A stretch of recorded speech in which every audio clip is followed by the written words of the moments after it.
Hello friends, இன்றைக்கி நம்ம வீடியோவில் என்ன பார்க்க போகிறோம் அப்படின்னு சொன்னால், ஆல்ரெடி உங்களுக்கு தெரியுமா சீரீஸ் போயிட்டுருக்கு. அதில் நம்ம இன்றைக்கி 10th லெசனில் சிவிக்ஸில் ஃபஸ்ட்டு யூனிட் பார்க்க போகிறோம். ஃபஸ்ட்டு பார்த்தோம்னா, பிரேம் பெஹாரி நரேன் ரைஜடா என்பவரால் இந்திய அரசியலமைப்பு சட்டம் இத்தாலி பாணியில் அவரது கைப்பட எழுதப்பட்டது. இந்த மாதிரி பாக்ஸ் டாபிக்ஸ் ரொம்ப இம்பார்ட்டண்ட். ஏன்னா அது டைரக்ட் கொஸ்டின்ஸாகவே நமக்கு கேட்கலாம். ஏன்னா போன 2019 குரூப் 4ல் டைரக்ட் கொஸ்டின்ஸாக இருக்கிறது இந்த பாக்ஸ் டாபிக்ஸ்லேருந்து நிறையா கொஸ்டின்ஸ் கேட்டிருக்காங்க.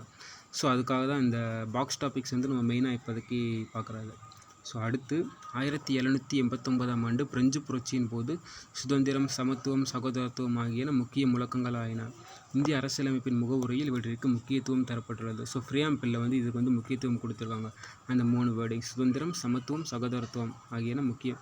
அந்த 3 வேர்டிங்ஸ்க்கு கொடுத்துருக்காங்க.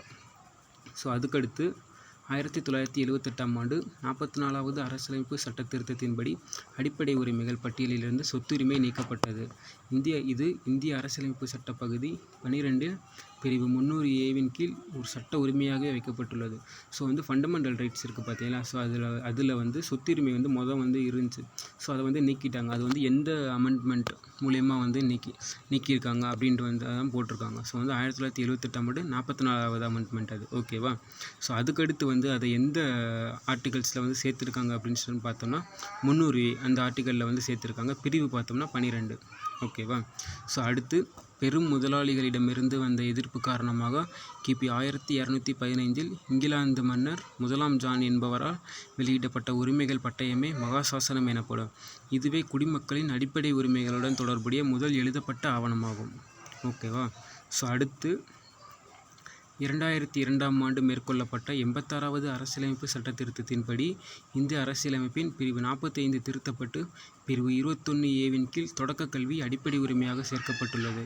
இந்த திருத்தம் மாநில அரசுகள் முன்பருவ மழலையர் கல்வியை 6 வயது வரையுள்ள குழந்தைகளுக்கு வழங்க அறிவுறுத்துகிறது. அதாவது 6 வயசு வரைக்கும் இருக்கிற குழந்தைகளுக்கு கல்வி தொடக்க கல்வி பெறுவது ஒரு அடிப்படை உரிமையாகவே சொல்லியிருக்காங்க. அதுதான் எந்த சட்ட திருத்தம்னு பார்த்தோம்னா 86வது அமெண்ட்மெண்ட். அது எந்த இயர்னு பார்த்தோம்னா 2002. அது புதுசாக எந்த ஆர்டிகல்ஸில் ஆட் பண்ணியிருக்காங்க அப்படின்னு சொல்லிட்டு பார்த்தோம்னா 45 திருத்தப்பட்டு பிரிவு 21 கீழ். ஓகேவா. 45ல் இருந்திருக்கு ப்ரீவியஸாக. அதுக்கு அடுத்து 21ல் ஆட் பண்ணியிருக்காங்க. அதுதான் சொல்லியிருக்காங்க. அதுக்கடுத்து தற்போது அதிகார பகிர்வு என்பது மத்திய அரசு பட்டியலில் 100 துறைகள், மாநில அரசு பட்டியலில் 61 துறைகள், இரண்டுக்கும் பொதுவான பொதுப்பட்டியலில் 52 துறைகள் என்று மாற்றப்பட்டுள்ளது. 1976ஆம் ஆண்டு மேற்கொள்ளப்பட்ட 42வது அரசியலமைப்பு சட்ட திருத்தம் மாநில பட்டியலிலிருந்து 5 துறைகளை பொதுப்பட்டியலுக்கு மாற்றியுள்ளது. ஓகேவா.